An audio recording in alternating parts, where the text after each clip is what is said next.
Я вашу мысль понял. Давайте обратимся к Надежде. Надежда, смотрите, ладно, там члены неформальных молодежных объединений, назовем их так, да, они привыкли, скажем так, решать свои проблемы кулаками и так далее. Но есть второй аспект. Обычные вроде бы люди, офисный планктон совершенно, да, выходит, скажем так, и мне вот непонятно, да, человек Н пришел в клуб отдохнуть, сидел, отдыхал в компании там кого-то, да, встретился с другой компанией отдыхающих. Ну, почему бы не назвать вот это вот слово своим именем? Бухали.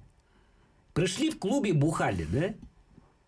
Встретили другую бухающую компанию, у них произошел конфликт интересов, который переросла. Ну вот, смотрите, офисный планктон, как мы говорим, да, служащие, они пришли в клуб расслабляться. Происходит конфликт, и мы не узнаем этого человека. Он становится, вот я не знаю, кем-то, каким-то Халком. От чего это происходит? Вообще в психологии есть очень много разных теорий проявления агрессии, того, как она проявляется. Есть теория того, что это генетически, есть, например, закладывается от родителей, есть ген агрессивности, и если он у человека есть, он всегда проявится. Есть теории, которые говорят о том, что агрессия может быть ситуативной, и люди, которые в обыденной жизни проявляют себя очень такими благообразными, мухи не например, обидеть, семейные, дети у них есть на работе, очень такие порядочные, но если их поставить в какую-то такую ситуацию, где он вынужден будет проявить агрессию, он ее проявит и очень сильно может ее проявить. Но примером тому может служить то, что как издевались, например, американские военные в тюрьме Гуантанамо над иракцами, да, и выяснилось, что проводились исследования, что в обычной жизни это порядочные семьянины, и соседи, друзья отзывались об этих людях как об очень порядочных людях, которые даже мухи не обидят. Но когда их ставят в такие условия, когда он вынужден защищаться или наоборот, это как всегда, как правило, угроза жизни. И в этой ситуации срабатывает инстинкт самосохранения, и человек способен на то, что он даже сам от себя может не ожидать. Есть теория социального научения, то есть когда ребенок растет в среде агрессивной, для него действительно вырабатываются такие нормы и ценности поведения того, что агрессия – это нормально, добро должно быть с кулаками, и человек должен всегда защищаться, ходить с кулаком в кармане, да, готов всегда к обороне и нападению. В нашем обществе, к сожалению, вот такое вот пропагандировалось даже, да, что и детей даже родители учат, я знаю. Ты должен уметь постоять за себя, ты должен ударить человека. И это все связано с ценностями. Еще есть такой момент, что вот вы говорите, сейчас стало больше или меньше. По сравнению с 90-ми, наверное, сейчас стало меньше. Но вообще вот этот уровень агрессии, человек всегда во все времена, во все периоды жизни человечества, скажем так, всегда были войны, и всегда люди проявляли агрессию на уровне личностном, на уровне массовом, государственном, там, мировом. Всегда это было. И, наверное, просто это идет как-то волнообразно. И вот предыдущие несколько лет было, наверное, спокойнее ввиду того, что у нас была общая социально-экономическая ситуация более стабильная. И шел экономический рост, люди стали более расслабленные, свободные, рост рождаемости. И это влияет, то есть массовые социальные какие-то явления, процессы, они влияют на личностный уровень каждого человека. Мы даже можем не отдавать себе в этом отчет, но сейчас люди, может быть, стали более напряженные из-за того, что у нас есть экономический сейчас кризис. То есть, все Надя, ты хочешь сказать, что если 2 года назад я мог купить себе современный смартфон, сейчас я в силу задержек, зарплаты там и так далее, я не могу, я стану более разлобленным. Пойду хватану арматуру, пойду кого-нибудь естественно, крушить, я чувствую какое-то напряжение, а любое напряжение, оно может вылиться в агрессивные какие-то реакции. Да. И агрессия – это самый простой способ разрядки. Например, дети, они проявляют агрессию, кусаются в детском саду, потому что они не умеют по-другому выражать свое недовольство, напряжение. Взрослые могут как-то себя контролировать. И, конечно, еще вот, как сказал мой коллега за столом, что именно вот когда есть точная вероятность того, что ты будешь наказан за это проявление, например, как в европейских государствах, да, мой знакомый, например, швед говорил, у вас тут вообще какой-то оазис цивилизации, можно делать вообще все, что хочешь, и тебе за это ничего не будет. У нас, например, если ты не сдал книжку в библиотеке, ты уже там внесен в базу данных, и ты уже не можешь там на нормальную работу, например, устроиться, не говоря о том, что ты ударил человека. У нас этой системы нет. И, например, безнаказанность как раз-таки, она рождает вот это. И человек раз сделал что-то нехорошее, да, второй раз, и в третий раз он уже понимает, что я могу это избежать, и это уже вполне нормально. Вчера я спросила у сына своего 14-летнего, вот меня пригласили на передачу, как ты думаешь, почему подростки становятся агрессивными, создают банды и нападают на полицейских даже? И он сказал... GTA. Они просто не знают, что хорошо, а что плохо. Да, ну, это такой ответ. В принципе, он такой... Это Андрей так сказал, да? Это Эдик сказал. Эдик сказал, старший, да. Ага. Ну, в принципе, устами младенца, как говорится, да? Да. Но смотри, вот есть, говоришь, агрессия, нужно ее каким-то образом сублимировать, да?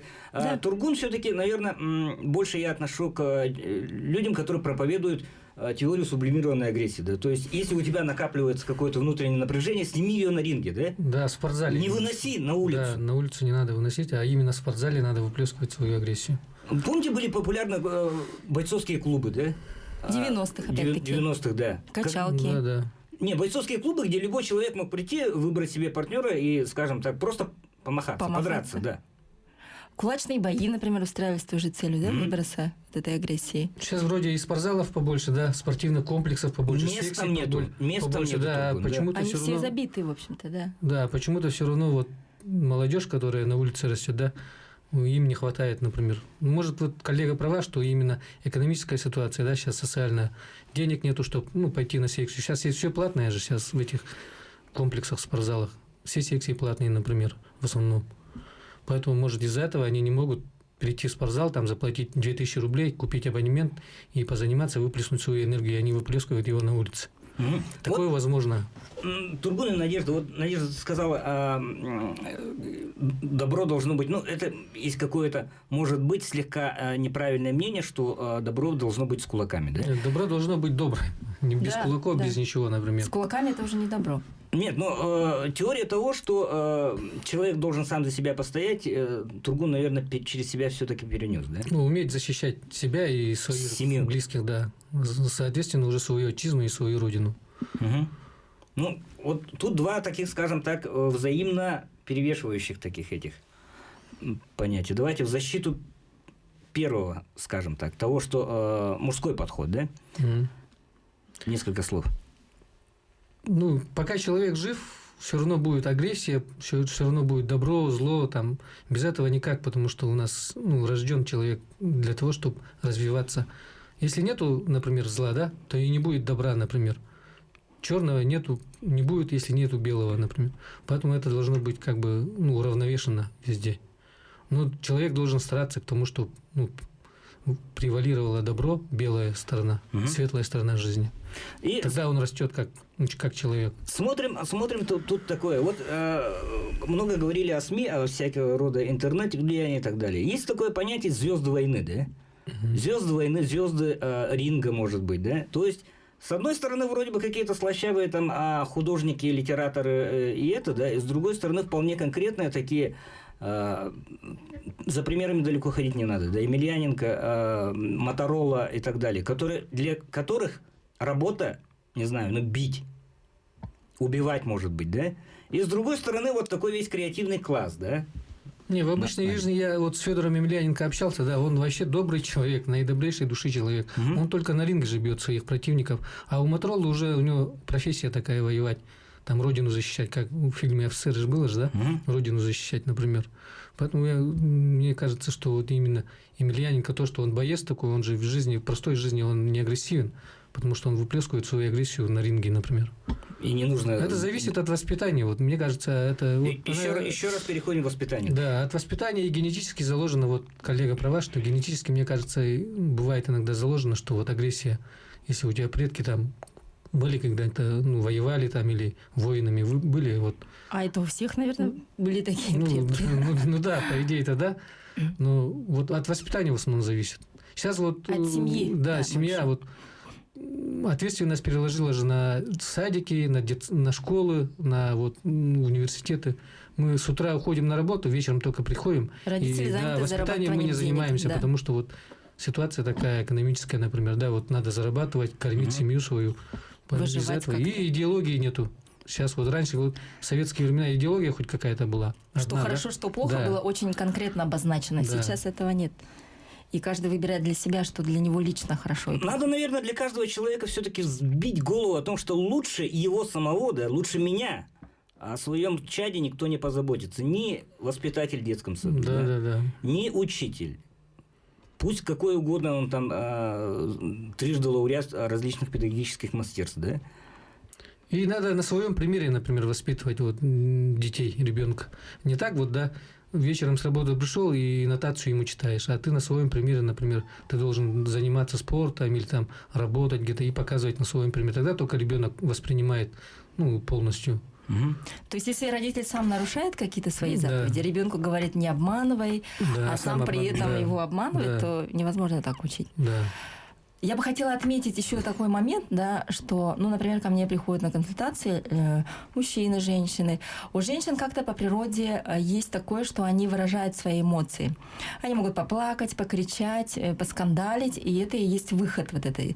То есть эмоция – это такая Да энергетическая все чаще это переходит, зарядка. хватают кухонный нож, Надя. Бывает и такое, да, Да. крайний случай. Или вспомним вот Но это вот. у Смотри, мужчин- я перебью Ага. тебя, да? Бабушка Божий одуванчик в Питере, да, которая расчленяла кого-то. Помнишь этот случай? Я случай, наоборот, помню, когда бабушку...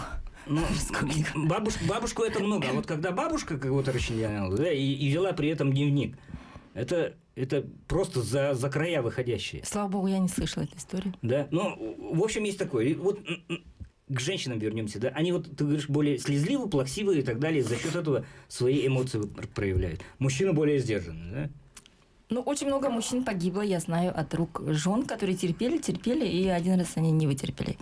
Но я хочу сказать вот о чем, что природно у женщин вот это есть, да, отреагирование эмоций. То есть она, когда недовольна, она звонит подруге, плачет, и все уже как бы вот это снимается напряжение энергетическое, эмоциональное. У мужчин такого нет по природе. Мужчины еще вследствие воспитания, культурных традиций, они должны все держать в себе. Мужчина должен быть кремень, он не должен плакать, он не должен жаловаться, ныть. И в связи с этим они даже, когда с друзьями разговаривают, ну, мало кто из мужчин начнет другу там сильно жаловаться и говорить, какой он бедный, несчастный, и как ему плохо. Да? В основном общение сводится к тому, что кто круче у них. Ну, я про вас говорю сейчас. И получается, что мужчины не умеют просто вот эту энергию свою выбрасывать, а мужчинам просто физически необходимо заниматься спортом, вообще каким-то физическим трудом. А городские мужчины, они этого лишены. То есть, если он работает в офисе, клерк, и получается, что физически вообще он никак не нагружается, а это очень вредно для его и эмоционального состояния, и для психики его. Мужчина обязательно должен заниматься спортом. И, например, когда ко мне приходит на консультацию, мужчина уже на грани срыва, страшный стресс, в депрессивном уже состоянии, то есть эта энергия идет внутрь, ест его изнутри, а выбрасывать он не умеет. Нет, я не занимаюсь спортом. Поэтому офисный планктон и жестче поступает, скажем так, в Потому что случае... они не выбрасывают, да. А Да. человек, который